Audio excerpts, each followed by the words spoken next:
ام حسبتم ان تدخلوا الجنہ، کہا تم سمجھتے ہو کہ جنت میں یوں ہی چلے جائیں گے؟ تم سے قبل جو لوگ تھے انہیں جھنجھوڑ کے رکھ دیا گیا، یہاں تک کہ وقت کا جو نبی تھا وہ بھی پکار اٹھا مالک تیری مدد کب آئے گی؟ تو پھر ہم نے کہا بس اللہ کی مدد آیا چاہ رہے۔ تو اللہ تعالیٰ نے ابتلا رکھی ہوئی ہے ہر ایک کے لیے، یہ نہیں ہو سکتا کہ اس دنیا میں آئیں اور ابتلا کے بغیر ہی گزر جائیں۔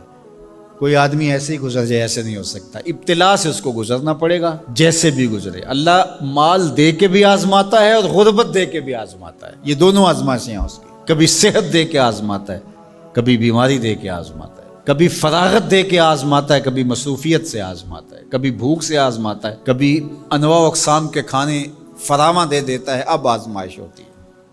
تو آزمائش تو ہے۔ اور حضور علیہ السلام سے حضرت ابو سعید خدری رضی اللہ تعالیٰ عنہ ملنے گئے تو آقا کریم علیہ السلام بخار میں مبتلا تھے، حضور کے اوپر لحاف تھا، کمبل تھا، تو انہوں نے کمبل کے اوپر ہاتھ رکھا تو بخار کی گرمی، جو جسم گرم ہو جاتا ہے بخار سے، وہ گرمی کمبل کے اوپر سے محسوس کی۔ تو حضرت ابو سعید نے عرض کی یا رسول اللہ یہ کیا؟ فرمایا ہم کو تکلیفیں دوہری ملتی ہیں، اجر بھی دوہرا ملتا ہے۔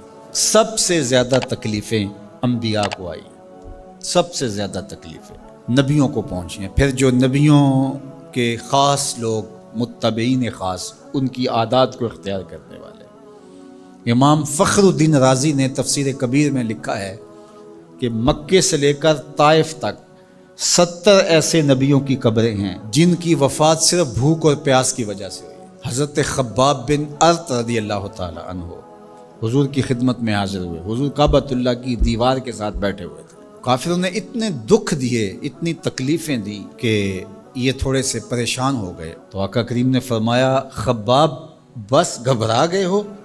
تم سے قبل ایسے لوگ بھی گزرے ہیں جس کے جسموں کو لوہے کی کنگھیوں سے چیرا گیا، حتیٰ کہ ان لوہے کی کنگھیوں کے دانے کے نشان ان کی ہڈیوں پہ پڑے، ان کی لکیریں ان کی ہڈیوں پہ آئیں اور یوں لوہے کی کنگھیوں سے ان کی بوٹیاں نوچی گئی اور ان کو کہا گیا دین کو چھوڑ دو۔ انہوں نے کہا جو کرنا ہے کر لو، ہم دین کو نہیں چھوڑ سکتے۔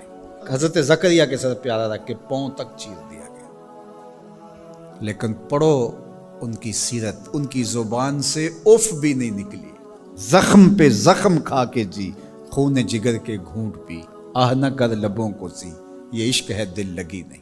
تو خوشی ملے تو تب بھی اور غم ملے تو تب بھی، جو دائرے میں رہتے ہیں وہی کامیاب اور بامراد ہیں۔ ظفر اسے آدمی نہ جانیے چاہے جتنا بھی ہو صاحب فہم و ذکا، ظفر اسے آدمی نہ جانیے چاہے جتنا بھی ہو صاحب فہم و ذکا، جسے عیش میں یاد خدا نہ رہی، جسے تیش میں خوف خدا نہ رہا۔ عیش کی زندگی ہو یا تیش کی زندگی ہو، خوشی کا موقع ہو یا مرحلہ غم ہو، امتحان میں یہ دیکھا جاتا ہے کہ کون سرخرو اور کامیاب ہوتا ہے۔ تو یہ زندگی امتحان گاہ ہے، کبھی مال کی فراوانی امتحان، کبھی غربت امتحان، کبھی پھلوں کی کثرت امتحان، کبھی پھلوں کا لٹ جانا امتحان، کبھی اولاد کی کثرت اور فرما بردار اولاد نصیب ہو جانا یہ امتحان، اور کبھی اولاد کا مر جانا یا نافرمان نکمی اور آوارہ اولاد پلے پڑ جانا یہ امتحان۔ یہ امتحان زندگی، کبھی دولت ہی دولت انبار لگ جاتے ہیں اور کبھی دو لقموں کے لیے بندہ ترستا ہے، یہ بھی امتحان۔ کبھی ماں باپ ہیں، بہن بھائی ہیں، رشتہ دار ہیں، ان کے سایہ عاطفت میں زندگی گزرتی ہے، اور کبھی کندھوں پہ اٹھا کے باپ کو بھی قبر میں اتار چکے ہوتے ہیں، ماں کو بھی لاحد میں اتار چکے ہوتے ہیں۔ کوئی کندھا بھی نہیں ہوتا جس پہ سر رکھ کے آنسو ہی بہا لیں۔ وہ لمحے بھی ہوتے ہیں، وہ گھڑیاں بھی ہوتی ہیں، وہ بھی گھڑیاں ہوتی ہیں۔ تو اللہ بندوں کا امتحان لیتا ہے، دے کر کے بھی اور لے کر کے بھی۔ اب کون ہے جو دونوں مرحلوں میں شکریہ ادا کرتا ہے؟ جو اللہ کے بندے ہوتے ہیں وہ کبھی بھی اللہ کی رضا کے دائرے سے باہر نہیں نکلتے۔ ان کے دو ہی رنگ ہوتے ہیں، کبھی شکر کرتے ہیں، کبھی صبر کرتے ہیں۔ نہ ملے تو صبر کرتے ہیں، مل جائے تو شکر کرتے ہیں۔ اور پھر ان کے پاس فراوانی ہو تو اپنے اطراف میں رشتہ داروں کو، اعزاء کو، اقربا کو، گلی محلے کے لوگوں کو، جو ایسے حالات کے اندر جس کے پاس فراوانی ہے وہ اپنا مال لوگوں کی ضرورت کے لیے نہیں نکالتا، وہ ناکام ہے امتحان میں۔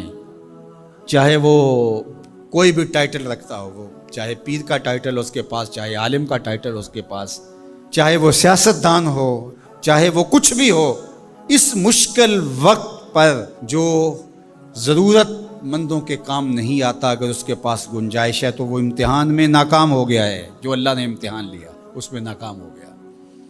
اور دوسرا جو مصیبت میں پھنس گیا وہ اپنی سفید پوشی کا آخری حد تک بھرم نہ ٹوٹنے دے۔ تو میں اور آپ لمحہ لمحہ امتحان گاہ میں کھڑے ہیں۔ میں ممبر پہ بیٹھا ہوں تو میں بھی امتحان میں ہوں، آپ یہاں بیٹھے ہیں آپ بھی امتحان میں ہیں، فیکٹری کے مالک بن کے سیٹ پہ بیٹھے ہیں آپ بھی امتحان میں ہیں، اقتدار کی مسند پر بیٹھنے والے سب سے بڑے امتحان میں ہیں، کیونکہ سب سے زیادہ تو ان سے پوچھا جائے گا نا۔ اللہ تعالی ہمیں اس امتحان میں کامیابی دے، اور اللہ تعالیٰ اس وقت ملک کے جو حالات ہیں اپنے کرم سے ان کو درست فرما دے۔